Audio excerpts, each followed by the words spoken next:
Okay, तो हमारे पास यहाँ पर ये एक क्वेश्चन है जो कि गेट डेटा साइंस ब्रांच के अंदर इन द ईयर 2026 पूछा गया था। क्वेश्चन हमसे क्या कह रहा है, एक बार ये देखते हैं। क्वेश्चन में ये गिवन है कि let gamma 1, gamma 2 and gamma 3 be the eigen values of the following matrix. तो यहाँ पे जो ये मैट्रिक्स हमें गिवन है, इसके करस्पॉन्डिंग आपको 3 आइगन वैल्यूज गिवन है, जो कि है गामा 1, गामा 2 और गामा 3।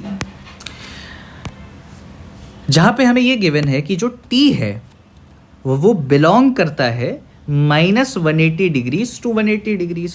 यानी यहाँ पर आपको क्या दे दी गई है, t की रेंज दे दी गई है। यहाँ पर आपको t की क्या दे दी गई है, रेंज दे दी गई है। तो अब आपसे सवाल में ये पूछा जा रहा है कि इनमें से कौन सा वो ऑप्शन है जो कि t की सभी पॉसिबल वैल्यूज़ को लिस्ट कर रहा है, जो कि इस कंडीशन को सेटिस्फाई कर रहा है।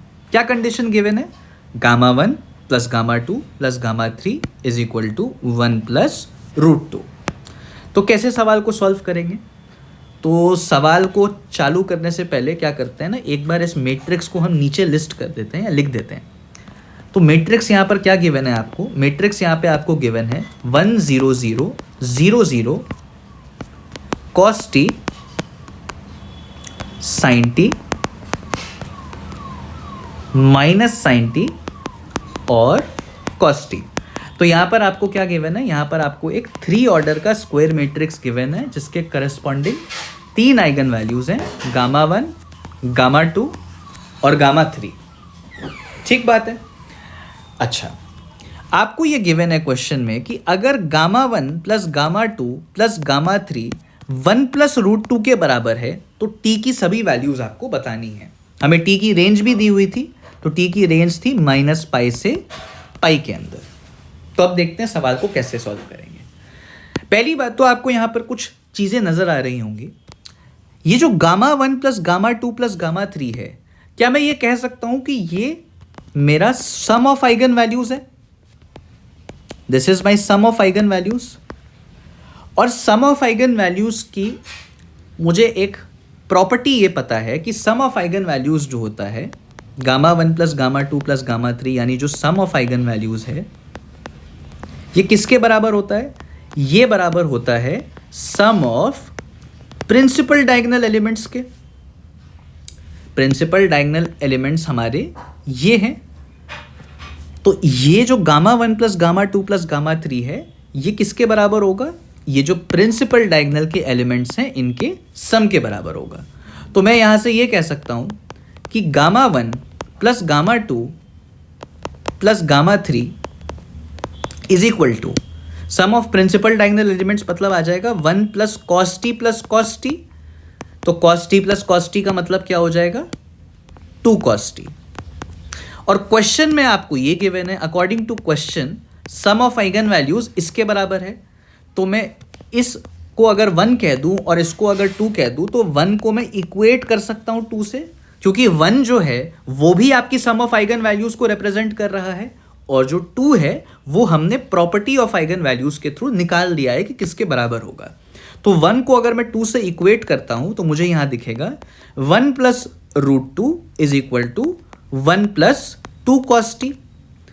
तो 1 यहां से सब्ट्रैक्ट हो गया, तो आ जाएगा √2 is equal to 2 cos T. तो यहाँ कॉस टी की क्या वैल्यू आ जाएगी, कॉस टी की वैल्यू आ जाएगी 1/√2 के बराबर। यानी कॉस ऑफ टी 1/√2 के बराबर आपका आ चुका है। अब आप देखिए, मैं क्या करता हूं,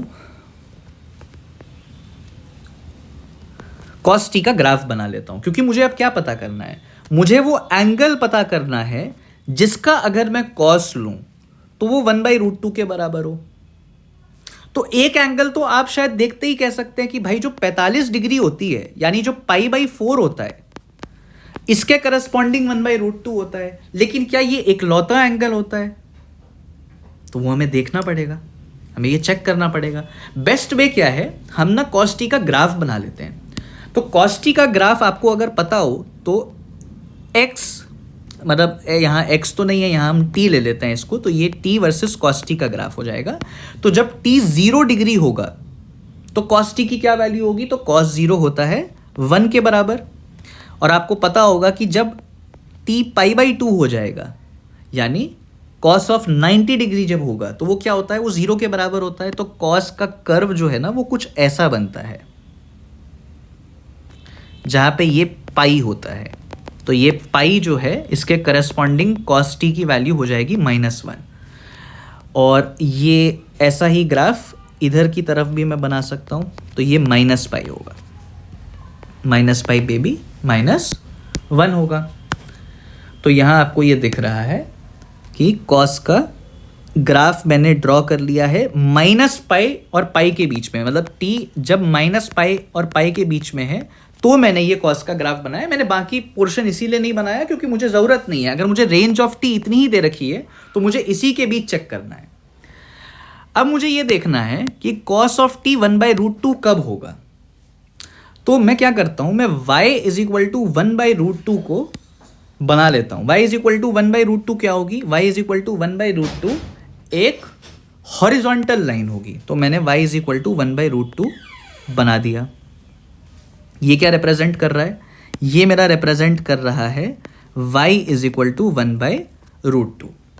अब आपको क्या दिख रहा है कि y = 1/√2 इस cos t के कर्व को 2 पॉइंट्स पे इंटरसेक्ट कर रहा है, एक यहां और एक यहां। और ये दोनों पॉइंट्स आपको दिख रहे हैं कि ये सिमेट्रिकली लोकेटेड हैं y एक्सिस के करस्पॉन्डिंग। तो अगर ये चीज π/4 होगी तो मैं सिमेट्री से कह सकता हूं कि ये -π/4 होगा। तो हमने यहां पर इस क्वेश्चन को कैसे सॉल्व किया, हमने पहले cos t का ग्राफ बनाया इस गिवन t के रेंज के विदिन, और फिर हमने कहा अगर मुझे वो एंगल पता करना है जिसके करस्पॉन्डिंग cos t 1/√2 होता है, तो मैं y = 1/√2 को इस ग्राफ पर साइमल्टेनियसली प्लॉट करता हूं और देखता हूं कि y = 1/√2 cos t को किन पॉइंट्स पर इंटरसेक्ट करता है। तो मैंने देखा कि ये 2 पॉइंट्स पे करता है।